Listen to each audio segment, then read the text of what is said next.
Welcome to one of our Seavine news shows that we're putting out now, which is about Seavine, We the People. Since there's so many things that are going on in the world that is rapidly changing, many people are becoming red-pilled, having their eyes open to many things, and sometimes they're not really quite certain how to handle it, who to talk to, who to discuss things with, and that's what Seavine, We the People show is going to be about. We're going to be talking about events that are going on right now in this day and age that people are just floundering, not knowing what to do, and we're bringing mentors on. Now, today's show is pretty important because it is about our children. I had received a message from one of our members, our CVI members, and I will talk about that in a minute, and I will be introducing our guest today. But in the meantime, I request that you please look down and you see the little subscribe button. If you want to be notified of these shows, please go ahead and click subscribe. And if you like the show, click like. That would be very helpful to us. Now, this show really makes me sad because of what had happened. The woman who had contacted me was frantic. She was terrified. Her daughter had been admitted because she had tried to commit suicide. And she saw this coming for a very long time. And what is even scarier is some of the things that she found out en route, so to speak, of what is going on in the everyday California schools. And as our guest will tell you, it isn't just California schools, it's all over the US, but this is where she found it. And she was mind-boggling. And it also included counseling and everything else. So I asked this woman, I do have her permission to tell her story, although I'm not going to identify her. I asked her how old her daughter was. And she told me that she's 13. So I'm going to read to you the second note that she sent to me. And we're going to be discussing this with Gina, which is why she's here today. Okay, thanks, Linda. She is 13. We moved here from Ohio, and we have been here a little over a year. She wanted to be closer to her dad. Long story short, we went to one school here where my daughter was bullied so much that we switched schools. And not even 2 months later, I came home and she had cut all her hair off and says that she wants to be a boy. She wanted us to call her Michael, which I can't. I tried to explain it had been years of calling her by her God-given name, and it is special. And of course, my ex is still a jerk. I left everything we owned just to get us here. I was trying to work as I have been, but was called by the school from her getting assaulted, etc. So I've been to a few churches and trying to get set up here in our new home. However, I don't know who to trust. When you are awake, you start questioning everything. Then the school, I find out that they are calling her Michael, and she is signing her name Michael at school. Then she went inpatient because of her suicide attempt, and I'm finding out now they are calling her Michael. They say that this is normal. Whatever she wants, it's the law. So even counseling. How do I know they won't recommend hormones next, etc.? Because here at 13, they can make decisions for mental health and gynecology, and they don't have to tell me. And if I don't follow their recommendations of what they tell me to do, then I could have CPS called to me. So I feel so alone. I'm afraid. There's nowhere to turn to get the right kind of help, and not making the right decisions, where everywhere I turn, they want me to normalize this type of behavior. My daughter is in trouble. Help. Okay, this is why I brought Gina on. This woman had seen Gina on one of her Real Impact shows, which Gina teaches quite a bit about what's going on in schools. And had also seen her on an opt-out movement, which was teaching parents on how to opt out of some of the sexual education courses that are mind-blowing. And this was a live event. So this is why she contacted me. So we have Gina here for you. Now, Gina Gleason is the director of Real Impact based in Southern California. She is currently focused on speaking about sex education in California public schools. Topics that most adults would consider sexually explicit are included in state and district sanctioned curriculum and resources. Gina provides the fact and the proof that our children are being sexually indoctrinated in the classroom. Gina and her husband, John, have been married for over 45 years and reside in Southern California. Well, there's a couple of things you did mention, Gina. Like you work a lot with Donald Trump, Pastor Jack Hibbs, give a little bit more, just you do that, right? Right. Okay. Okay, so let's skip over that. And I sent this to you, and you mentioned that it just made you want to cry. And I'm sure you've seen other stories. So why don't you tell me what you have seen and what goes on, not only just in California schools, but other schools? Yeah, that story is heartbreaking, and I've heard it myself from other parents, even parents from my own church.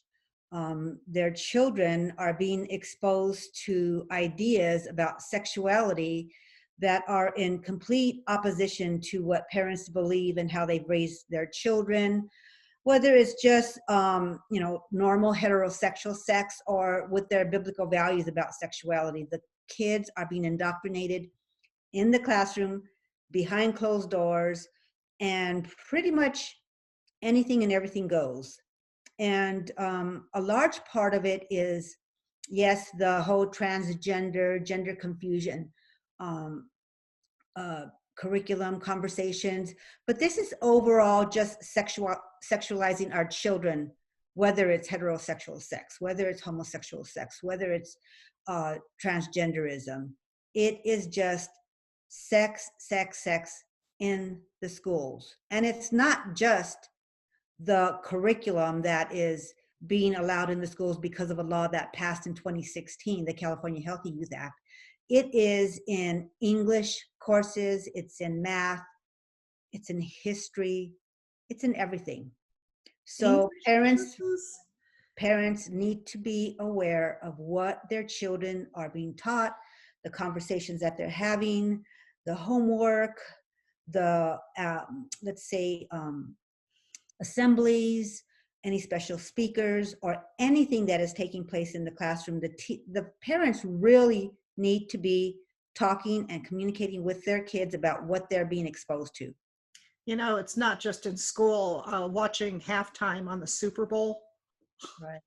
All the movies, everything that's out there, it's mind-boggling. It's everywhere. They are grooming our children, grooming them, sexualizing them in any different situation. Please continue. Yeah, so for instance, let's say, I won't say the name of this person, but this mother called me. Her young daughter went online to take to do a gender questionnaire to figure out what her gender was. This is outside of the school. So like you said, yes, it's in everything. And so the daughter took the test, and they came to the conclusion that this little girl was now a boy. And so this girl is struggling, the parents are struggling, they're looking for help. And it's in everything. It's Super Bowl halftime, it's on TV, it's on you name it, movies, music, TV commercials, and in the classroom. The kids are being sexualized. That's what it is. Just, I don't know what to do. When this woman contacted me, I didn't know what to say. So what would you suggest to somebody whose child comes home and says, I'm a girl or I'm a boy, and they're actually the opposite gender? How would you respond? What do you do? Well, first, I don't know if your listeners know that there is a law that was passed just a few years ago that said that any person who is 18 years old and younger cannot get counseling for the gender confusion. It's prohibited in the state of California. So you, as a parent, if you have a gender confused child, you could not seek out a professional counselor to help you and your family, help your child get through this critical time in their life. So what has to happen is a parent has to, I'm not sure of the legal ramifications of what I'm saying here, but I would think that if I were a parent, I would take my child out of state. I don't even know if that's legal or not. So I think families have to look into that. But I think they should check with their church. I think the church would be a starting point. So Pastors on staff are not paid counselors, so they're exempt from that law. So that's probably where I would suggest they start. okay, I was just, so you're talking, this is just in California, this is not across the United States, therefore you would suggest moving out of state. Is that what I'm hearing? Well, I mean, I would do whatever I had to do to take my child and get counseling, but there are various states that do have this type of law. I think California may have led the way in getting that passed, but as a parent, I mean, I wouldn't care what they said. I would find help for my child, no matter what it meant. Moving out of state, I don't know.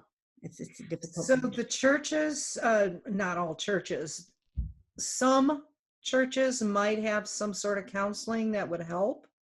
Yeah, there are various organizations that do have help families in this situation.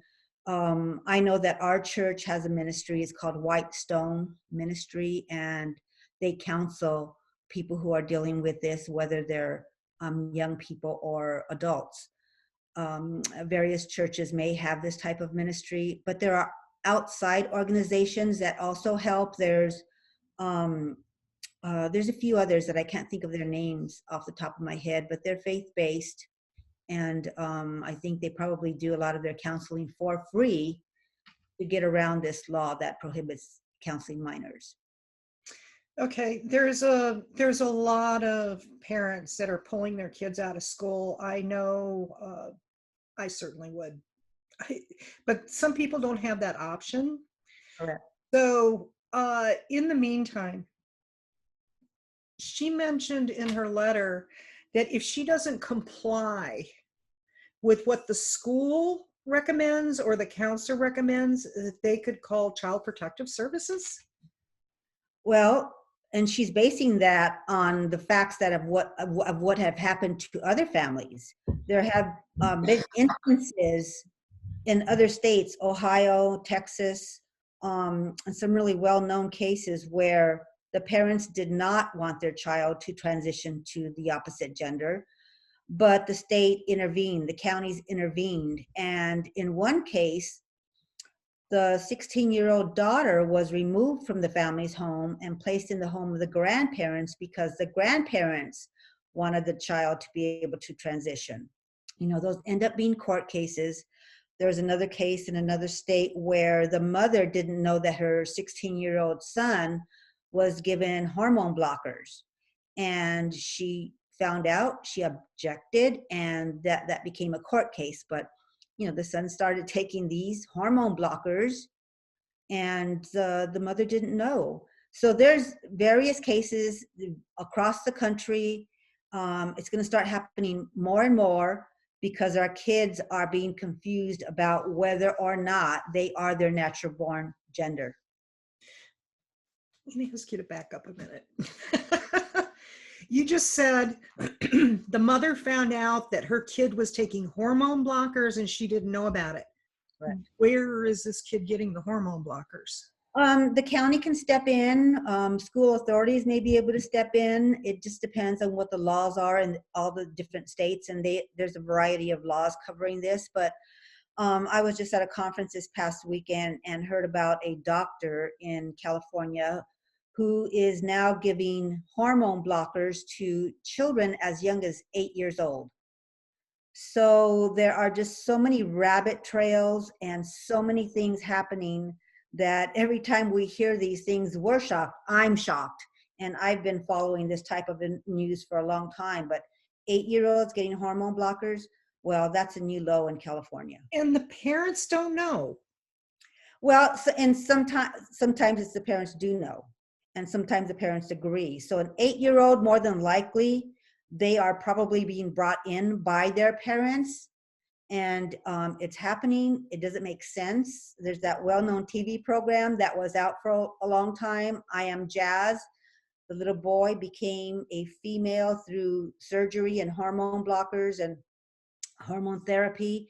And the parents were very involved in that reality show program, I Am Jazz, helping their son to appear as a female. It happens. Okay. What else are the schools doing? Like you said, the mother described the fact that they are calling the little girl by her male name, Michael. That is allowed in the state of California, and I'm sure in other states. The parents, she found out, but a lot of the times the parents don't even know, because the law protects the student, the child, because the government believes that children have privacy rights. So they are able to leave home looking like a little girl, get to school, change into boy clothes, change their name, and appear as a boy at school. And parents would never know, because that child would change their clothes back into girl clothes and go home and act like nothing happened. That's what's happening in California. That's the law. Let's talk a little bit about this sex education. Since we're dealing mostly with California right now, people please understand, even though it's California, it's moving, it's Absolutely. so going back to this, when I was at your Real Impact event for the opt-out movement, you came out with some very shocking things of what the schools are doing and at what age and etc. Let's talk about sex education. I know you gave an entire an hour discussion, so an abridged version of how young and various different things, how do they go about the indoctrination process? Okay, so like you said, it's not just California. There's plenty of states that are dealing with this, whether it's statewide or local. At this conference I was at this past weekend, there are several states that were mentioned: Indiana, Massachusetts, Oregon, Austin, Texas. So it's spreading all over the country, and parents really need to be paying attention to what is happening in their laws in their state regarding sex education. But in 2016, a law was passed here, AB 329, the California Healthy Youth Act, and this is what actually brought sex education into the classroom. And so now we have a variety of curriculum providers that have written curriculum to comply with state law. Probably 8 or so different curriculum writers are now distributing their curriculum to the different schools. Each school district decides which of the curriculum they want to use. Some are worse than others, although they are all terrible. So what happens now is, because of the law, each school district has to decide when they're going to teach sex education. The requirement is that middle school and high school students get it at least once in middle school and high school. But the state law also says that children in grades kindergarten to 6th grade can be taught sex education should the school district decide to do it at those younger grades. And that's an option. It's not mandatory. So you'll find that in maybe more conservative districts, they're only teaching it in the required middle school and high school grades. But the more liberal leaning school districts will teach it at the younger grades. So How much younger? Kindergarten. Kindergarten. Yes, absolutely. And so the things that are being taught in the middle school and high school grades can be taught in the kindergarten, 4th, 5th, and 6th grades. And so parents have the right to take a look at the curriculum that is being brought into the schools. Sometimes districts will make it very difficult for parents to get the chance to look at the curriculum. They'll limit the time that they can be there, the days, and of course, we know most parents work during the week, so it's really hard for parents to actually review the curriculum. But I want to say this, the curriculum is just the tip of the iceberg. And what I mean by that is that anything that the teacher deems compliant with the state law, AB 329, can be brought into the classroom. So that curriculum is just a small portion of what can be brought in. And I described some of those materials that can be brought into the classroom at my opt-out event. So if parents want to get a picture or an understanding of where the state is, what their mentality is about this whole sex education, they can visit our website, realimpact.us. And I have posted a page from the California Department of Education. It's current right now, and parents can go and see that the California Department of Education at one point in all of this implementation of the law, they recommended 6 books that they thought would be appropriate for the teacher to bring into the classroom, and I list the books. And I pointed out 2 of the books at my opt-out event, describing one book called The Boy's Book of the Body. And I read a short paragraph from page 187, I believe, where a question is asked, about masturbation. And it talks about how boys learn about masturbation from each other by masturbating together. That's outrageous. A book recommended by the state of California, and that's just one small part of that book that is outrageous. One of the other books I mentioned was a larger book, maybe about 1.5 inches thick, called Sex, All You Need to Get Through Your Teens and 20s. These books can be purchased on Amazon. And this book is filled with how-tos, how to do sex acts. They talk about bondage in this book. They talk about sex toys. They talk about blood play and fluid play. And after, yeah, I don't know, I didn't read the sections. I just didn't find the need to read it. Yeah, okay. So, yeah, for kids, right? So this is a book, these are books that the state recommended, but it goes to show you the mentality of the state. After parents started reading the books, they became very outraged. So what the State Department of Education did was they pulled those books from a recommended list. Nonetheless, these books can still be used by the classroom teacher. It's outrageous.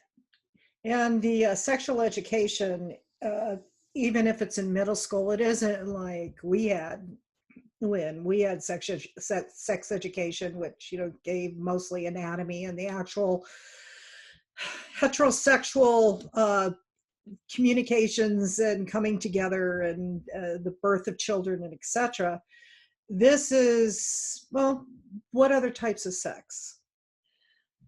Well, I mean, it's not only talking about sex, heterosexual sex, which of course is sex outside of marriage. I'm talking about giving consent, and they talk about, how to not only use condoms, which, I mean, parents can argue about that, whether or not that's the right thing, but I think what they're teaching in the classroom has gone beyond the biology of the body.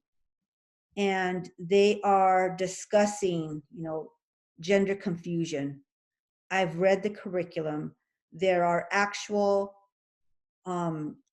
activities in the curriculum. For instance, one had children stand up in the classroom, turn around 3 times, sit down, and then the teacher would ask the students, have you ever thought about being a different gender? And so the kids sit in the class and ponder, what would it be like if I were a boy instead of a girl, and vice versa. And so those types of activities go on all the time. Gender confusion questions are constantly being brought in. And so now the kids at the hand of a authority figure in their life is um, trying to think about these questions and ponder these questions, and they go home at the end of the day, and most kids are not going to say to their parents, oh mom, today the teacher asked us to think about being the opposite gender. Kids just don't do that, and I'm hoping that it will happen more and more, but parents need to be prompting their kids to be talking about what's going on in the classroom. So it's heterosexual sex, it's homosexual sex, it's gender confusion, it's sex acts, sex tools, you name it, and parents are surprised to find out. Well, I certainly was surprised to find out when I was listening to your event. It was just mind blowing. We have very limited time left, and I want people to know about your website and where they can go to have more questions answered, because this is barely touching on this. It goes so far deep and wide. It's I don't know. So I'm going to go ahead and share my screen. And okay, this is Gina Gleason's website. It's realimpact.us. That's realimpact.us. It has all sorts of things of parental rights in California schools. It has petitions. It has many, many things here. Also, one thing that she mentions that I'm going to bring up here, if you aren't involved in politics and who is elected in your state and you have a problem with this, you need to I mean, this is affecting your children, and not only your children, but your children's children as many generations move forward and how people are taught. If you have a problem with this, you're going to have to step up, because this continuation of being silent is causing this. This is what's happening in life right now, because we have been the silent majority. It's time to speak up, and it's time to take charge. You know, part of the PTA, become involved. Gina has a lot of information on her site about where you can go and what you can do about that. Talks about her ministry. And then there's this one part here, comprehensive sexual education. You scroll down and you click go, which I'm going to do now. And what is it that we're looking at here, Gina? These are the resources. If you scroll down a tiny bit, you're going to see that we had our opt-out movement live event, and you can watch the video of the entire event there. You're going to click down a little bit more. You're going to see the opt-out form, how parents can opt their children out of this course, because different school districts have different interpretations of the law, but we are using an opt-out form that goes far beyond the AB 329 California Healthy Youth Act opt-out. We are opting out for religious reasons because we object. So take a look at that page and listen to our opt-out live event video, and you'll get more information about that. Then I go on to explain an overview of, for a person that may be learning about this for the first time, what is comprehensive sex education? I actually posted the law itself, if you're interested in reading what the law actually says.